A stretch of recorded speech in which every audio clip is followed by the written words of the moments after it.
Hey guys, I'm back with chapter 21. After I got Otis convinced to come, the rest of getting ready for the party was easy and fun. Me and Gloria decided to have the party at night when it would be cooler, and the afternoon before we worked in Gloria's kitchen and made egg salad sandwiches. We cut them up in triangles and cut off the crust and put little toothpicks with frilly tops in them. Winn-Dixie sat in the kitchen and looked at us the whole time. He kept on wagging his tail. "That dog thinks we making these sandwiches for him," said Gloria Dump. Winn-Dixie showed Gloria all his teeth. "These ain't for you," she told him. But when she thought I wasn't looking, she gave Winn-Dixie an egg salad sandwich without the toothpick. We also made punch. We mixed together orange juice and grapefruit juice and soda in a big bowl. Gloria called it dump punch. She said she was world famous for it, but I had never heard of it before.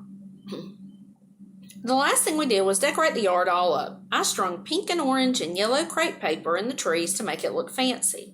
We also filled up paper bags with sand and put candles in them, and right before it was time for the party to start, I went around and lit all the candles. It turned Gloria Dump's yard into a fairyland. Said Gloria, looking around. "Even somebody with bad eyes can tell it looks good."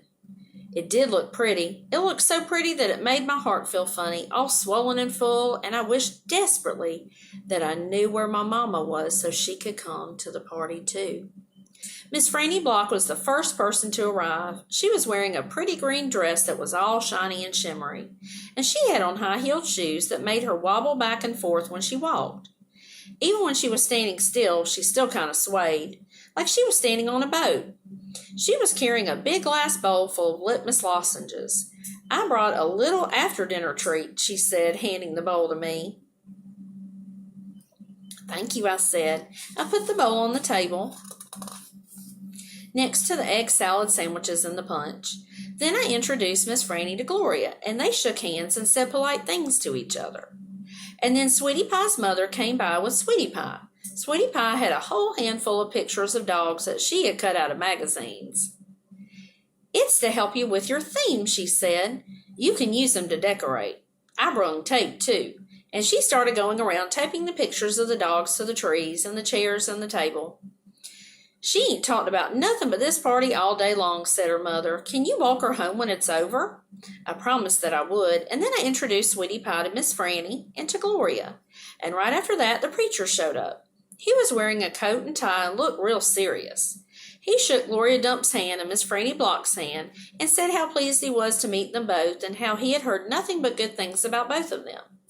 He patted Sweetie Pie on the head and said it was good to see her outside of church.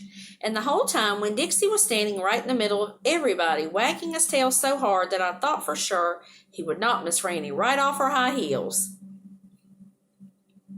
Amanda Wilkinson came, and she had her blonde hair all curled up, and she looked shy and not as mean as usual.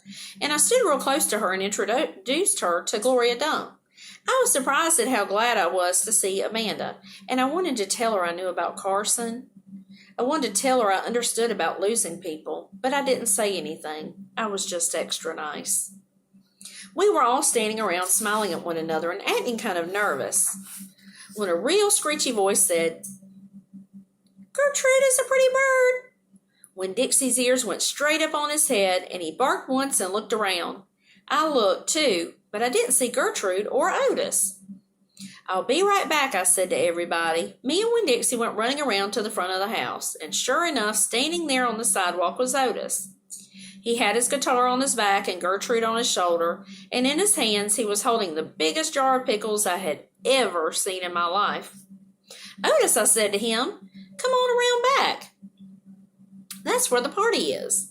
"Oh," he said, but he didn't move. He just stood there holding on to his jar of pickles.